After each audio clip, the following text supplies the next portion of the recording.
The Colorado citation for a gun ban is a courageous act of imagination.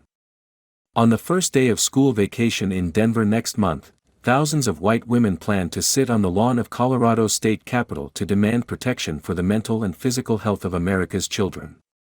The most committed say they will stay until Governor Jared Polis, D., issues an executive order to ban guns and buy them back. Crazy, right? This is even crazier. Guns are the #1 killer of children and teens in this country. Lives cut short by shootings are a cause and effect of America's mental health crisis. Even when no shots are fired, just knowing shots could be is also damaging kids. More than 4 million children endured at least one lockdown during the 2017 to 2018 school year. The fear that results can lead to depression, anxiety, insomnia, bad grades and substance abuse. Kids suffer from hearing gunfire in their neighborhoods, too. Physicians at the University of Pennsylvania found that in the weeks after a shooting, children living in nearby blocks were almost twice as likely to go to the emergency room with mental health symptoms. Black children and families living in poverty are hit especially hard. As school shootings hit record numbers, there is a new phase in the response, one built around the civil rights movement.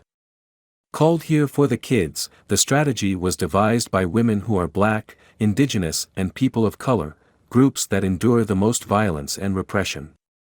Although the organizers welcome everyone's support, white women are being enlisted for the Denver sit-in because they are statistically least likely to be harmed by police.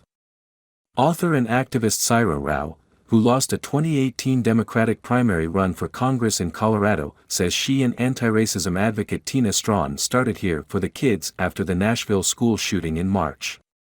Rao says it was crazy-making for despondent parents when President Biden suggested the fix was for Congress to just ban assault weapons. She and Strawn are mothers, like the founders of the Million Mom March 23 years ago and Moms Demand Action, now 11 years old. But this movement trades pragmatism for active discomfort. Organizers are asking protesters to sit at Colorado's capitol for at least 4 days before replacements swap in. They say race and class matter in the effort. Their approach is modeled after the 1965 Selma to Montgomery marches, in which Black civil rights activists protested efforts to block Black Americans from exercising their right to vote. Just months after images of state troopers attacking peaceful marchers galvanized the support of white allies, the Voting Rights Act was passed. A national movement, Here for the Kids, is focusing first on Colorado because it has leaned primarily Democratic in recent election cycles. Suicides put the state's rate of gun deaths 13% above the national average. Here, almost a quarter century after the mass murder at Columbine High School, the public health epidemic caused by Americans' addiction to guns is both extraordinary and utterly mundane. When I learned of the demand to ban guns, I considered how even liberals would respond. This will rev up the right and alienate moderates, state borders are porous, it would get tied up in the courts. But what Colorado's governor does is not the point.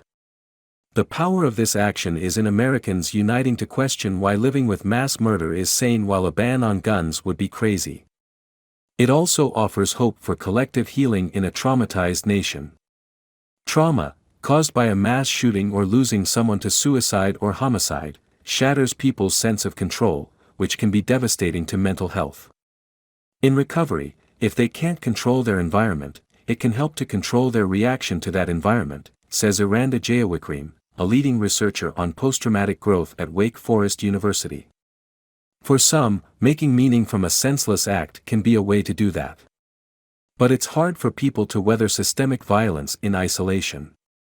They need the support of others who can empathize and strategize.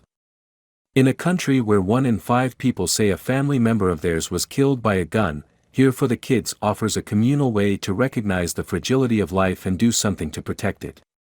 When survivors share their traumatic experiences with others, the responses they receive affect their recovery.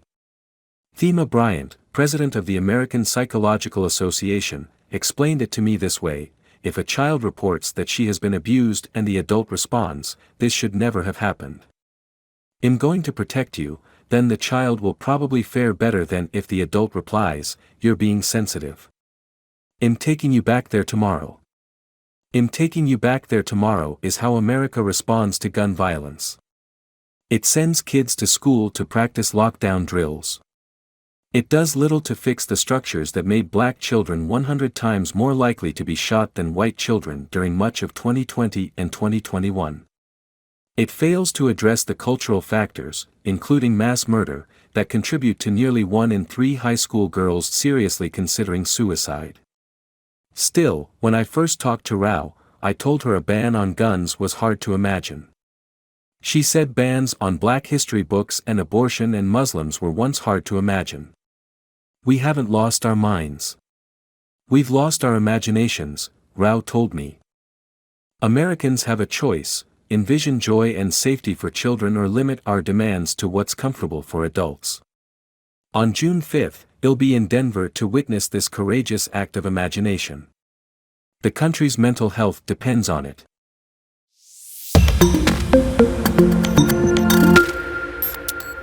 The Colorado citizen for a gun ban is a courageous act of imagination.